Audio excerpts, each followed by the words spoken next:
ऐसे ही कन्हैया को मां सुला रही हैं। कैसे? हलरावे दुलरावे मलहावे को जोई सोई कछु गावे। यशोदा को कोई कविता नहीं आती है, यशोदा कोई गायिका नहीं है, यशोदा का स्वर किसी गंधर्व संगीत महाविद्यालय की तपस्या में तपा हुआ स्वर नहीं है। लेकिन बच्चे को संगीत महाविद्यालय का स्वर नहीं चाहिए, दुनिया के हर बच्चे को अपनी मां का आवाज चाहिए, अपनी मां का स्वर। ऐसा पहले कभी नहीं देखा था जो इतना छोटा होकर एक मां की गोद में आ जाए, और मां भी कैसी? जो पालने वाली मां है। जन्म देवकी ने दिया है, लेकिन सुख यशोदा को मिला है। क्यों? इस परिसर में किसी को पता है? जब कृष्ण 14 वर्ष के हो गए तब कंस को पराजित किया उन्होंने। पराजित किया तो देवकी ने उनसे शिकायत की। देवकी ने कहा, मेरे लाल तू तो ईश्वर था, तू तो परमात्मा था, अपने माँ और पिता को या मुझे अपनी माँ से तू 14 साल अलग रहा, तूने मुझे बंद रखवाया, पहले क्यों नहीं आया?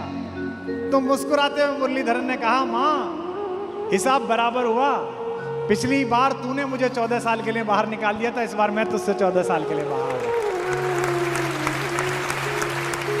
यह जो शिशु है, यह जो बालक है, दुनिया की माओं ने कभी ऐसा कृष्ण नहीं देखा, दुनिया की माओं ने ऐसा भगवान नहीं देखा था।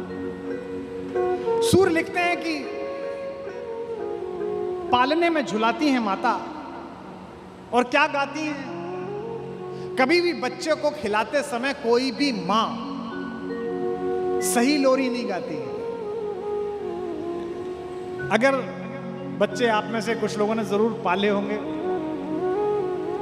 तो उनका अंदाजा होगा, जो छोटा बच्चा पैदा होता है, भाई कोहनी तक हाथ जोड़ लेते हैं माँ बाप।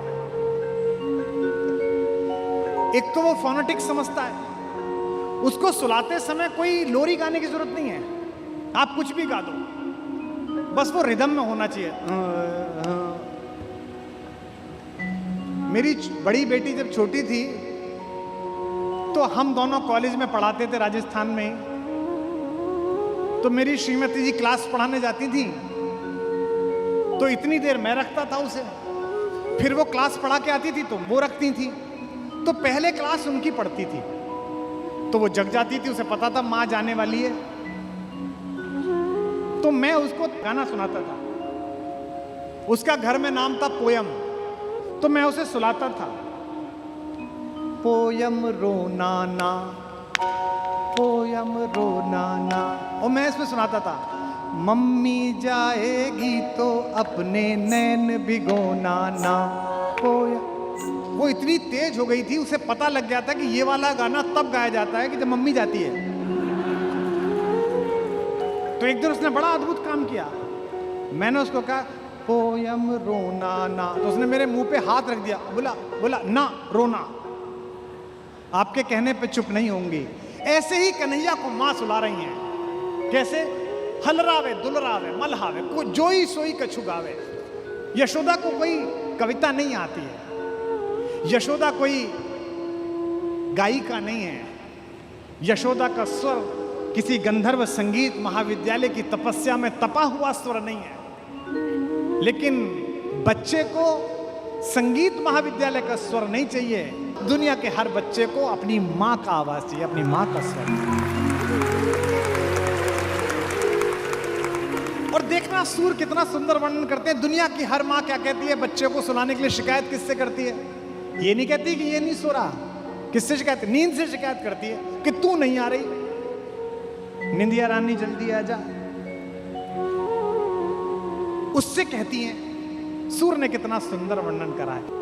यशोदा हरि पालने झुलावे, सूरदास गाते हैं, यशोदा हरि पालने झुलावे, यशोदा हरि पालने झुलावे, यशोदा हरि पालने में झुलावे, यशोदा हरि पालने में झुलावे, हलरावे दुलरावे मनावे, हलरावे दुलरावे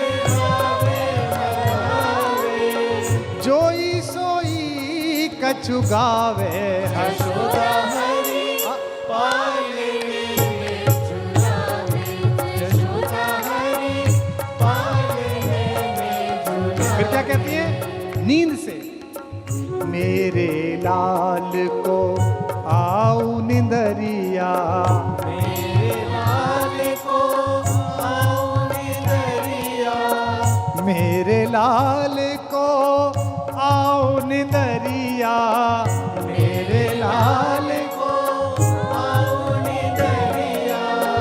काहे न आन सुलावे जशोदा हरि पालने में झुलावे यशोदा हरि पालने में झुलावे।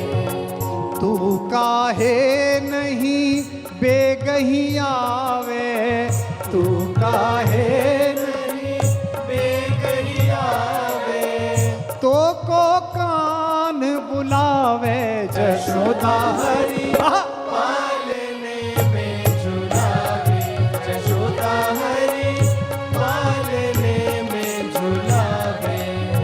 सोवत जान मौन वे रही रहे, सोवत जान मौन है रही, करी करी सैन बतावे जशोदा हरि पालने में झुलावे यशोदा हरि पालने में झुलावे। एही अंतर यकुलाय उठे हरि, अंतर अकुलाए उठे हरि, जसुमति मधुर गावे जशोदा हरि पालने झुलाइए झुलावे जशोदा हरि। पालने में झुलावे। और सूरदास कहते हैं कि जो सुख मुनियों को, संतों को, देवताओं को दुर्लभ है, भगवान को इतनी देर निहारना चुपचाप, ईश्वर से आंख मिलाना भी कितना मुश्किल होता होगा।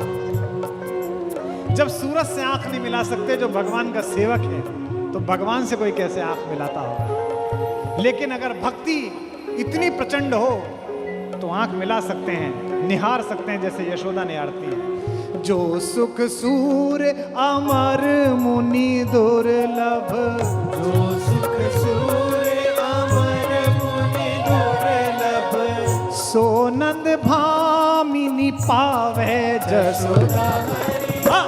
पालने में झुलावे यशोदा हरि हाथ उठा के पालने में झुलावे जशोदा हरि, पालने में झुलावे जशोदा हरि पालने में झुलावे जशोदा हरि, पालने में झुलावे। बोल बांके बिहारी लाल की।